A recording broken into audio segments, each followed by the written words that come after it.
Hey folks, I'm Tom Vasel. Welcome to the Dice Tower. As we take a look at different publishers, today we're taking a look at Steve Jackson Games and my top 10 games from them.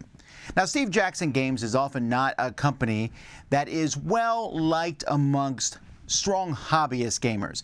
But we have to be very cautious when we talk about that because they're very, very popular. Thanks to a few games, most notably Munchkin. The vast majority of their sales come from Munchkin, but they've been around the hobby a really long time, and there's a lot of games that people like.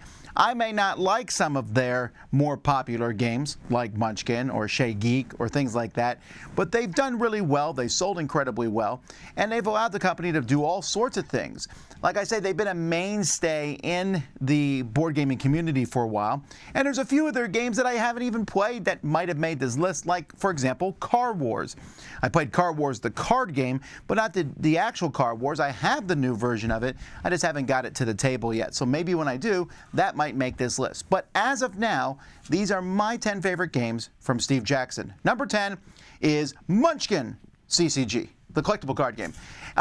I was a little nervous about this collectible card game going in because of a couple things. Both words, Munchkin and then CCG. I'm not a big fan of Munchkin, collectible card games, but the gameplay itself, and I still do wish it wasn't a collectible card game, is very interesting. Trying to outthink the other player, use decks. It has some Munchkin ideas, theming, even mechanisms, but the game itself is better. Unfortunately, this died on the vine, was not very popular, did not do well, and only has, I believe, the initial set that came out with it. Number 9 is The Awful Green Things from Outer Space. Now, this is an old game. In fact, the first copy of this game, I had to actually cut the counters out. I still can't believe that. I mean, we wouldn't put up with that today, I guess, in a board game. But back then, I was excited to play it. Awful Green Things from Outer Space is an asymmetrical game in which one person is awful green things invading a ship of other aliens. The other aliens are running around the ship grabbing various things like a fire extinguisher or a chainsaw or whatever it might be, and using them on the aliens, but then you're trying to figure out which ones kill the aliens. Some might make them even worse. It's a silly little game, but it's a lot of fun and a strong theme. Number 8 for me is Castellan. Castellan, Steve Jackson sold it in 2 different kits. I believe you can get the red and blue set and the yellow and green set, and you can combine them. But it's a 2-player game, and it's a very simple game about building castle walls and controlling different areas within these walls. A simple abstract game that visually looks really good and is a lot of fun to play. Number 6 is Nanook. You never heard of this game? Yeah, no one did. It's an interesting game about being a hunter, and you're a group of people getting together to go out and hunt, whatever you're hunting. I don't remember if it's polar bears or what. But you have to decide how far you're going to push to hunt, then whether you'll join the hunt or not. It has a lot of social deduction elements to it. But then there's more of a game to it too, as you're actually dividing up spoils and things like that. I don't know if this one's worth hunting down, but it's one that I remember, Nanook.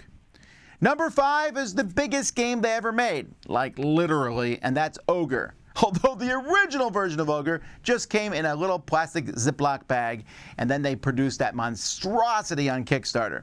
Ogre is one gigantic vehicle, well, the Ogre, against a whole bunch of smaller vehicles. And this is kind of, I believe, the game that brought this genre to the table. It works pretty well. I think the big giant box is fun, although overproduced. And the little one, I'm like, I wish I had better production. But they have made a middle ground version, which I believe is in the Dice Tower Library. I haven't played that one. But I still like this idea. These huge ogre vehicles against a bunch of tanks and other stuff. That was number 5. Number 4 is Mars Attacks 10-Minute Takedown. This is one I think people might disagree with me the most because this game is literally just flicking a die around at other people's ships. I don't know, this was made I think 6 or 7 years ago based on the Mars Attack movie, which was made decades ago. But it's silly, it's fun, and sometimes flicking a die is exactly what you want to do. Number 3 is a tie, and I'll explain why. Because both of the games at number 3 are technically co-produced. So they may or may not count. So one is Smash Up Munchkin, and the other is Munchkin Dungeon. So these were, Munchkin Dungeon was co-produced with CMON Games, and Smash Up Munchkin was co-produced with AEG. Again, I think the Munchkin theme is funny. I think the game is funny the first time. But these are much better games in that universe. The Smash Up Munchkin actually works really well. I use those factions easily in the mix-up of factions with the rest of Smash Up. And Munchkin Dungeon brings the Munchkin card game to life with beautiful miniatures, and it gives you that push your luck aspect and other people trying to stop you. It is very similar to Munchkin in many ways, but I find it more palatable and it doesn't go on forever. I like both of these games a lot. Number 2 is Revolution. In fact, I just found out a few days ago that they're reprinting this underneath the Pathfinder license. But Revolution is a game in which there's multiple revolutions going on, and you're trying to persuade people to come to yours. And it's a blind bidding game where you're using bribery, force, and blackmail to get people to come to your side, and trying to outbid everybody else on particular people, and mixed with an area control game. It's really well done. Production values aren't amazing, but this new one looks like it might fix that problem. But even if it doesn't, I like it. I especially like it with one of the 2 expansions they made for the game. And then number 1, which is a one-and-done shot that they did, and I just realized as I'm doing number 1 that I skipped number 7. So we're going to do number 7 first.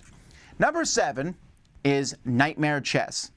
Nightmare Chess is a deck of cards from Bruno Fedudi that you mix with a regular game of chess. They're insane, they're crazy, they change everything about chess, and I love them.